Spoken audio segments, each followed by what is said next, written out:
ndeko mwana mama yo oyo lula bokolongono ya nzoto yo nde olingi ovandisa nzoto kolongono. Voici un produit naturel, Maxi Bien-être, produit à base de plantes naturelles, restaure dysfonctionnement l'érectile de l'homme et redonne à votre corps l'harmonie et la santé. Pona bonzenga ya nzoto nanga, pona bokolongono ya nzoto nangai, nga na poni nanga, Maxi Bien-être. Maxi Bien-être en vente partout dans le monde. Vous habitez Kinshasa, vous habitez Belgique, vous habitez la France, vous habitez l'Amérique, vous habitez l'Irlande, vous voulez consommer Maxi, appelez-nous au numéro qui défile au bas de cet écran.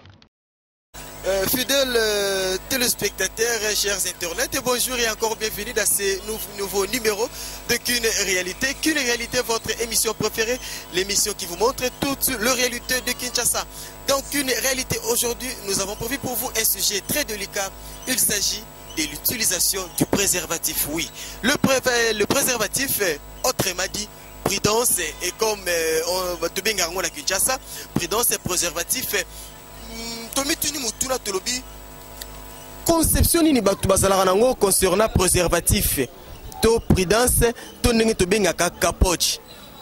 Oui, préservatif ndenge to lobaka et outil na mot préservation et outil na verbe préserver, et c'est quelque chose qui nous préserve na ba maladie pe na makambo ebele. Mais ces préservatifs est ça conçu, tout compris selon la conception de chacun des utilisateurs. À Kinshasa actuellement, il y a de ceux-là qui optent pour le préservatif. Il y a aussi de ceux qui n'optent pas pour le préservatif. Sous prétexte que non mafuta juste par le net système akanga simba na noya moko ezobungisaka mutu musika ya lisano. Ça dépend d'un avis à un autre, mais bandeko baya na Kinshasa o ba mesana na kati masolo surtout ba jeunes les branchés bato bazalaka penza ba hotelisa makanisi na bango concernant le préservatif.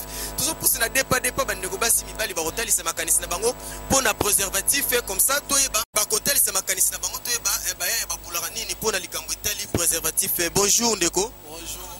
Oui, to kuti ope awa en pleine coopération yebisa biso oyebi eloko to bengaka préservatif prudence to capoche. Ah na yebi prudence na préservatif na yebi capoche yango moko kaka. OK, pona yo capoche prudence to préservatif elobilaka nini?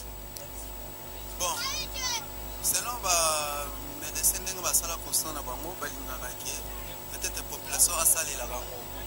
Mais pour ngai na préférer ngo penate yo lingaka ka poso na poso na lingango penate ko eza ba convenient moko boye me makabatu pele msusu na ba discard moko boye kana kite par exemple na rolo ba ke yo lobi ke peut-être salela ngo bando salela ngo boye pa yango epasuka ki na ngo yo pozo yebate peut-être moi si pasaki na ba retard moko ba date mabe na ba cela ba règle na maman. C'est mon commune zen yo koyebite yo idée na okaka kendaki nazo salela préservatif mais oyo surtout kana sima boye moi ça commune zen ya mala pe deuxièmement ezalaka ke ba mafuta wana kol wana na sexe na biso selon moi ndenge ozo fonte wana et puis ça rappelle moi maladie na sexe na biso yango peut-être ngana linga pe osala moto conseil no opesa na batuti lelo ba utiliser un préservatif. Bon, conseil ezaka ke basalela kama pour maladie pezali wa moni osalela asaleli mais ndeti ngai tema naza fidèle na femme na ngai na yebiki femme na ngai baza fidèle na ngai to salela na biso mote on ne batikali basalela na bango po maladie ezali. Mais balobi inda kaka ndeko balobi ye asalela na ye préservatif ité parce que ye pena mais c'est fidèle et balobaki ndeti akufa, mais on est surpris à komona que mais c'est fidèle nzoka la mukaki na ye asalaki ndeka rassembla toujours de pas il y a encore d'autres personnes qui voudront intervenir. Il s'agit de l'utilisation du préservatif. Oui, pour d'autres personnes le préservatif c'est un sujet tabou, mais moi je vous dirais que ce n'est pas un sujet tabou.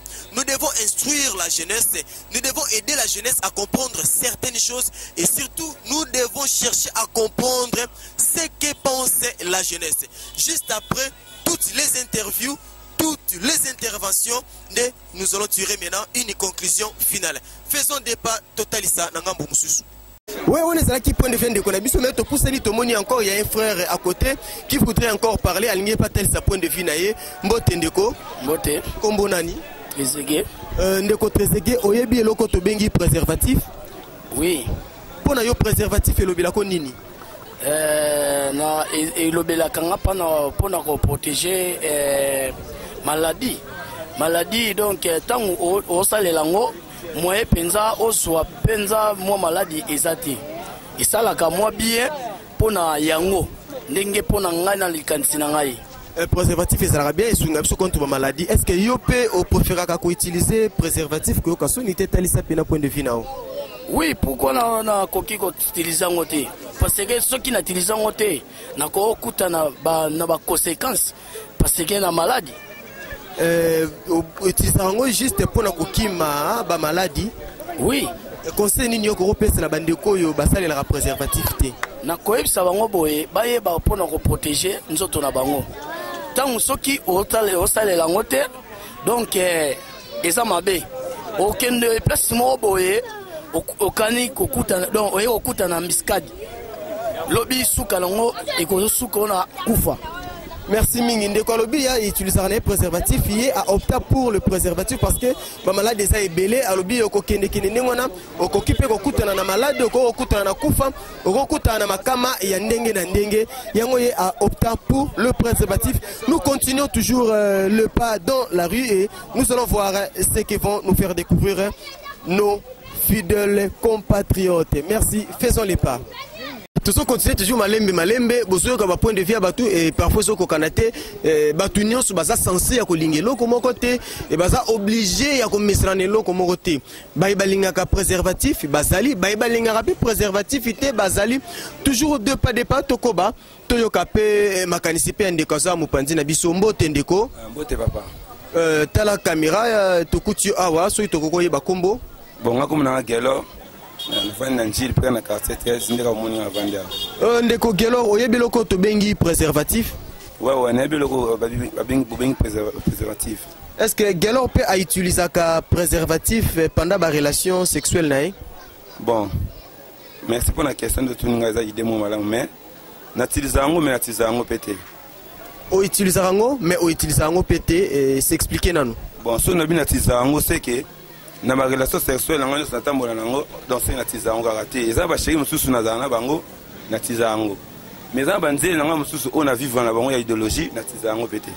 Donc banzeli mususu o utiliser préservatif na bango mais ba petite ya idéologie bango pena sans préservatif. Pourquoi? Bon, nesi oyo na biki on a utilisango.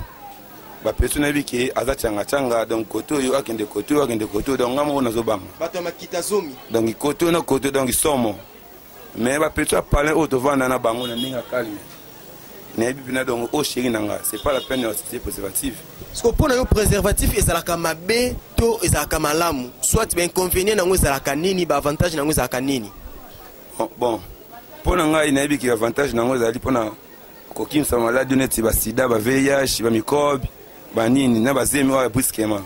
Mais de mabe nango excès de sel la préservatif atteindre na mo en balle. Et on notait misanga le souté ko lembisanga avant. Dans mon monique na opé ça pe na préservativité pour n'importe quel pays ezalati. Mais le quoi pe ezal et photo sel yango pour ezal biloko monde ezoko voler. Kitoko makasi ndeko lobi ye a utilisaka pete a s'expliquer lobi na chéri na ye penza donc oya betera kati ndenge de bana Kinshasa kati mini yango ezalaka sans préservatif mais na Kinshasa ndenge ezalaka kaka ba petite makita zomi bazanga raté moi si moko 18 5 7 8 ya bango senga air moko netika préservatif pour na ya lobi excès ya préservatif air moko sala neti elembisaka ba organe sexuel ya mobali selon point de vue ya ndeko na biso. C'est pourquoi Alinga Kanaye, utilisation continuelle, il y a préservatif, ça c'est son point de vue. Nous continuons et surtout, nous vous promettons que vous allez encore beaucoup découvrir. C'est la jeunesse qui parle, c'est le point de vue de la jeunesse. Continuons. Ouais, tout ça continue, Malembe, cette fois-ci, il y a une jeune fille, il n'y a pas linga puis sa point de vue, parce que, bah, il y a bazo, loba, moutomtalo, oh, yazo kanisa, pour un préservatif. Cette fois-ci, c'est une femme qui va intervenir. Tout pour ça ni maman te ko surprendre yo na kati ya malewa et wa pisiko zulu kama kwanga na yo pona kolesa pe Kinshasa mbote ndeko. Mbote papa. Kombo nani soto koyeba? Kombo na Falon Badika. Falon Badika, vrai chéri, balobi to yeba likambo ya préservatif, to prudence, to condom, nde to benga na Kinshasa. Pona yo préservatif, to prudence, to condom, elobelaka yo nini?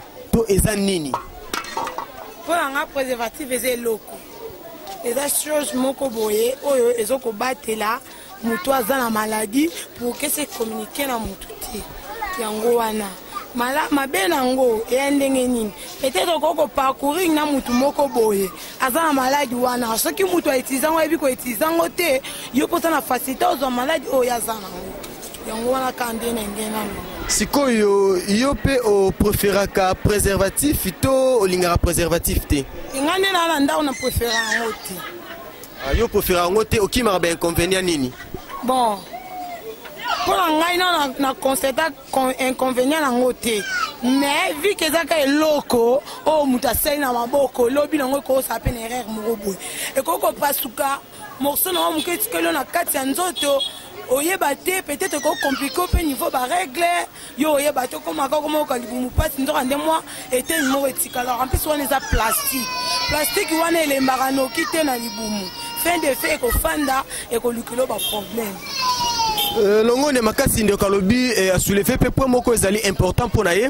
ah oui préservatif eze loko oyo moto asali na maboko ye a préféraka ne penza yango te parce que ça na diona ye inconvénient oyo ndeko soulevé lobi parfois e kokipe ko pasuka na ko pasuka na ngwana mo morceau na ngoso ke tikali na nzoto basi e ka créera problème ya ba règle et créera makamba mike et ça la bien et surtout les sous plastique mutu pas ko utiliser yango soka yebi ko lata to ko sale la ngote et ko kipe ko créer pe ba problème on ezala ki point de vue ndeko to pusani to tout appelle sous bandeko mususu batel sabiso makanisi na bango toujours bandeko batel saki ba point de vue na bango to appelle ndeko alinga tel sa point de vue na concernant utilisation ya préservatif mbote ndeko mbote papa kombo nani nga kombo na dodoli oyebi eloko to bengi préservatif to prudence na yebi yango pona yo utilisation ya prudence to préservatif ezala mabe to malamu eza bien malamu nango eza nini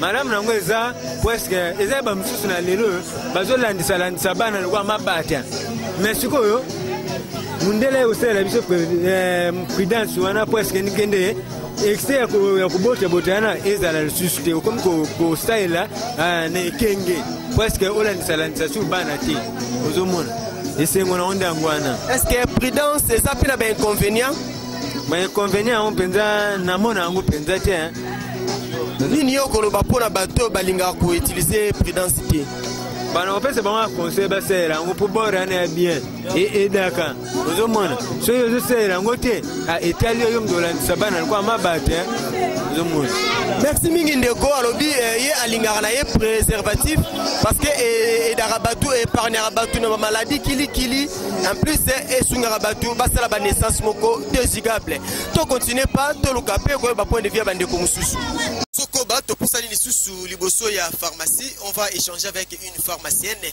ye aza du domaine aza pe corps médical lisusu c'est une infirmière avec elle nous allons échanger sur l'utilisation du préservatif et surtout les conséquences yende ba jeune bayaka mingi pai na ye est-ce que ba jeune ba sepela ko utiliser préservatif to balingaka yango te et pourquoi elle va nous faire comprendre certaines choses mbote mama tukutu na kati ya pharmacie na yo tokokoyeba kombo nani comme la maman Brigitte.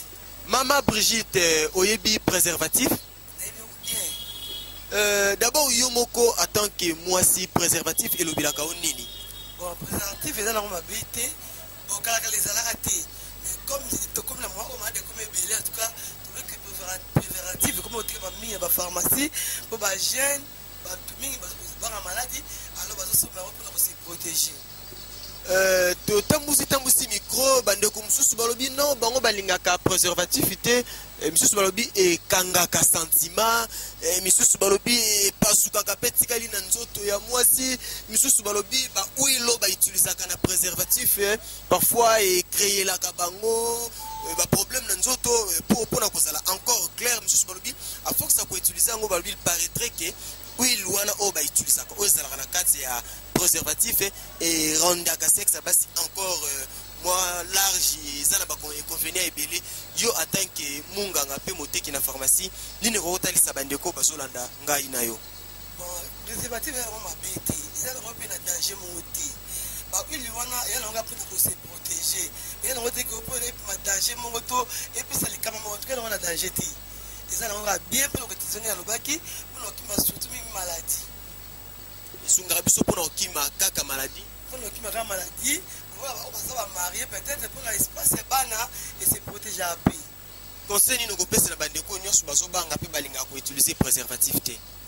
Éviter nous sommes alignés dans notre peut-être dans les fidèles dans moi alors ce qu'on ligne dans notre ça la fidélité bongo buto alingi yango asalani on aligné asalani yango pour ébattre là kitoko makasi mama lobi pona ye préservatif et ça na ngona ba danger té ça na ngona ba inconvénient té ebatelaka pona espacement de naissance et ça nous protège encore contre plusieurs maladies. Ça c'est son point de vue. Nous allons encore continuer pour 5 point de vue à Bandeko Bongo Nasuka comme on vous a promis. Nous allons tirer une conclusion finale. Allons-y. On est à qui point de vue à maman. To poussani pe to moni ndeko mobali pe pene na biso mbote ndeko. Mbote papa. Kombo nani bandeko baso landa yo baye bayo. Kombo na papa chéri pomba ballon. Papa chéri pomba ya ballon. Papa chéri oyebi eloko to benga ka préservatif to prudence. Ouais na yeba. Prudence et l'obilaka yo nini. Bon prudence c'est ngolo bagi pona kobatela donc maladie et pas femme. OK, est-ce que you peux utiliser un préservatif? Na bana ko disons mais na dingango pena susutea. Vous allez no kala fanatique à préservatif motika no pona nini. Bon là pena so la tango donc sto sangi sinto na mo faut pas que ça ma passe mais ngako rapena lo ngali ngada na mo ngaka poso donc ça ra moi bien. Ezo kanga ezo empêcher yo ko. Do empêcher ngafuna ko me la rafa yo ngona mo beta kaka bongo fa. Est-ce que c'est lo yo prudence pe to préservatif eza pe na ba inconvénient? Oui. Ndeti nini? Pour venir ça moi belé. Ça pena moi belé fa yo mo yebi kaka. Siko bandeko ba utiliser ka préservatif conseil nini yo pesa bango? Bo utiliser ngam na to mesa ko utiliser ngam to po o batela ka venir lobby pour maladie. Merci papa Chéra Lobi ye mingi bila na prudence netika peka yangote veut dire mingi posona posopo abonné ko mikanga abonné ko minyokola point de vue na ya ko sambezate on arrête personne continuons de faire le pas nous allons encore découvrir tant de choses allons-y. Oui tout ce qu'on va toujours tout ça peine ndeko mwasi awa ya mona ngo pe intéressant il faut pesa point de vue na ye tout solo belikambu ya préservatif to prudence to capoche ndenge tolinga ko bana Kinshasa ndeko oyebi capoche. Oui bien. Yo pona yo prudence to préservatif wana ezalaka malamu to ezalaka mabe. Bon eza malamu eza pe mabe na malamu nango eza na niveau nini? Pona komi batela mais pour aux malades neti même infection même maladie ba bengi sida yango mingi ba préférer osalela ngo. Mabe nango siko eza nini? Mabe nango bon nakolo mabe nango pongande dalinga mabe na lisepela kana ngote nakolo bake eza mabe te po bato susu basepela osalela ngo. Bato balinga kosalela ngo te bakimaka nini to baboyaka nini na prudence? Wana papa wana nini yo siko ko conseiller bato par rapport ya makambo etali préservatif? Na conseiller bato ke na bato bakoko osalela préservatif eza qui est pour les battre la carte basala ngo ke pour protéger biso même na mususu na ba danger mususu. Merci ndeko lobi basala ngo pour battre la biso na babokono mususu esengeli tomoni pende ko mususu asa kuna pusana azana mwa likambo yako ya koloba atalisa biso ba point de vue eza penza ko kesene moto na moto ayebi nini ye alingi et balinga ka kosalela ngo oui eza point de vue na bango pe balinga ngo te eza point de vue na bango il y a pas à forcer mbote ndeko mbote oyebi loko to bengi préservatif to prudence naibi est-ce que prudence ezalaka malamu to ezalaka mabe? Bon eza malamu na bato ba préférer ndeti yo sikoyo yo mona ngo malamu to mabe? Bon eza bien pour na se protéger kokima maladie. Pour na kokima maladie ba inconvénient ya prudence pour na yo ezalaka nini? Bon na vraiment na préférera vraiment kosala yango te mais eza bien na bato oyo basalaka yango bakima malade belebele yo opréférera yango te pourquoi nga opréférera nango te mpo nalinga yango te mpo nayokaki mafuta nango wana ebebisaka nzoto kua yango na préférera nango vraiment te conseil nini okopesa sikoyo bato oyo basalelaka yango bon conseil na opesa na bato basalela yango eza malamu bokontinue kosala nango eza bien donc nana mingi na koloba te ezaka bien mpona okimisa maladi mo ezaka sida te me maladi ebelebele merci kitoko sindeko alobi ye mpenza mpona ye apréférera yango te akimaka juste huile nango wana il semblerait ke ebebisaka nzoto ya basi ça c'est son point de vue il n'y a pas à discuter il n'y a pas à contester tolakaki bino ke le point de vue ekotikalaka jamais kokokana les oui sont là les non sont là plutôt il n'y a pas à forcer nous continuons toujours le pas et nous allons découvrir certaines vérités concernant l'utilisation du préservatif Toleka. Oui, bandeko tozokende malembe vers la fin de notre émission. Yamboye de bouclé. Nous allons prendre la toute dernière personne. Il va nous donner son point de vue concernant l'utilisation du préservatif. Est-ce le préservatif est bon ou il n'est pas bon? Ça va se savoir. Tout pour ça ni pembeni yandeko mbote ndeko. Ndeko kombo nani bana mikili ba olanda yo bayeba. Kombo nanga Gima Samuna. Gima Samuna oyebi eloko to bengi préservatif. Pour yo préservatif ezalaka malamu to ezalaka mabe bon na mokili lelo na monde ndenge ezotambolela eza bien mpona protéger corps eza bien mpona koprotéger corps est ce que yo mpo utilisaka préservatif bon nasilisa yango est ce que ezalaka mpe na bainconvénient bon eza bien bainconvénient nango bainconvénient nango eza nini bon neti nga na remaka na préférateur kosalela yango mais soki nasalela yango mpe bakeke 2 jours 3 jours nasantira tato damo bamokusa ça na sexe et à part bamokusa wana nini susi yo remarka comme inconvénient préservatif bon à part baremaka mosusu te nini yo koloba siko na bandeko oyo balingaka koutilize préservatif te oyo mpona bango bamonaka ezalaka mabe bon eza bien mpona monde ya lelo omoni basi nde bazotambolela okozala na mwasi moko opesi confiance me banzela kendaka oyebi te oya koleka na bango mpe kuna oyebi bango te donc yango tosalela yango mpona koprotege. Merci mingi ndeko atalisa lobi mpona ye l'utilisation du préservatif ezali malamu. Oui, ça c'est son point de vue, on ne peut pas contester, on ne peut pas discuter lobi. Inconvénient mpona ye a prélevé un inconvénient moko. L'inconvénient pour lui, après l'utilisation de préservatif, ce qu'a utilisé en trop, 2, 3, 4 fois, et comme na sexe. Ça, c'est son point de vue et c'est ce qu'il sent. On ne peut pas discuter. Fidèles téléspectateurs, chers internautes, vous avez été nombreux en train de nous suivre, en train de suivre votre émission préférée qu'une réalité. Tolobaki tokolobela likambo tali l'utilisation du préservatif. Oui, na lingala bato benga yango capoche nde to misana ko benga na Kinshasa capoche misusu ba benga yango prudence. Pourquoi to benga yango prudence na Kinshasa?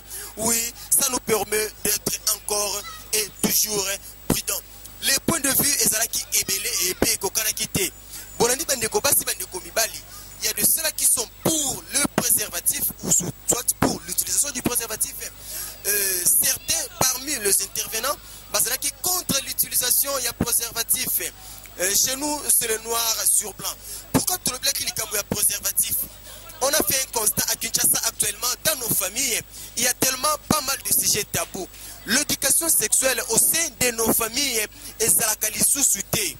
Nanda koma pasukuta papa na mama basolola na bana na bango sur les choses sexuelles et tout bapesa bango l'éducation sexuelle et ça quoi apparaître comme un tabou. Maman to papa zo banga koloba sexualité to côté ya mwana na sexualité akanisi yango eza mabe zo kande Kinshasa to mokili na lelo to zo vivre et tout na makama ebele bele ba maladies ebele maladies kaka VIH sida te ba maladies sexuellement transmissibles et ça tellement ebele.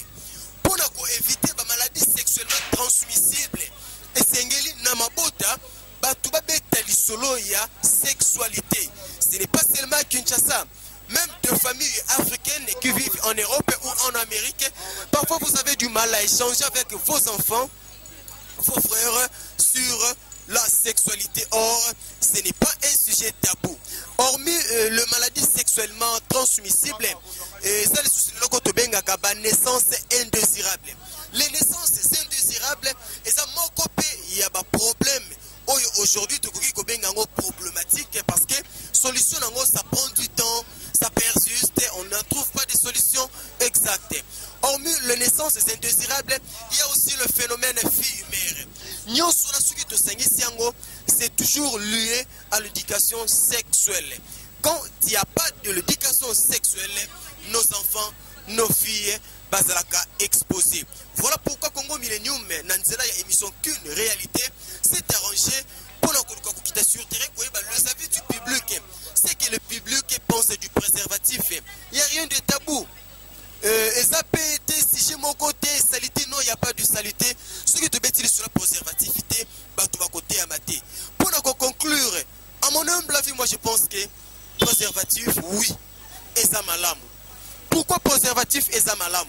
Tu dis préservatif et ça malam, non pas pour inciter les jeunes à Kindumba, non. Qu'on le sache, le monde actuel et ça évoluer à la vitesse moko ya croisière. Ce qui te débat na bisoté, ce qui te débat ndeko na bisoté sur la sexualité et ba kozoma théâté. Yango moni Kinshasa, ba tu ba comme potondire na Jeux olympiques. Ba tu ba zo potondire Cristiano Ronaldo to message au tia babi et na kati terrain juste parce qu'il n'y a pas de l'éducation sexuelle. Le préservatif n'est pas mauvais. Sauf que avant d'utiliser le préservatif na yo, ya liboso luka oyeba ce qui date, il y a expiration, il y a préservatif wana et sali nanu. Est-ce que préservatif wana est déjà expiré? Tout est expiré. Deuxièmement, avant d'utiliser les préservatifs, cherchez à t'informer oyo kokoyeba lo lenge nini balata ka préservatif. Mingi ba déclarer au cours de l'interview na biso ke okokola ta préservatif pendant l'acte sexuel ils ont pas souka. Pourquoi ils ont pas souka? Juste parce qu'on vous a pas appris. Et restez toujours branchés dans Congo Millennium.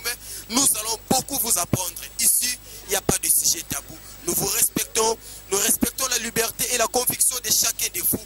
Mais au moins, nous luttons pour l'éducation. Merci à vous tous qui étaient nombreux en train de nous suivre. Au micro, c'était votre humble serviteur Bello Belkam, le défenseur de tous les animateurs. Derrière la caméra, nous avons bénéficié de l'ingéniosité de l'ingénieur Chimita Madianga. Si vous avez aimé cette émission, dites grand merci à celui qu'on appelle le boss de leur boss. Il s'agit de monsieur Ricky Kipenzi, l'homme millénium, le patron fantôme. Et sans oublier celui qu'on appelle le chef de la grande famille Millennium depuis Irlande. Il s'agit de monsieur Désiré Kengebeni et Motema Yamama Bia, la ministre. Merci à vous. Restez toujours branchés sur le 3W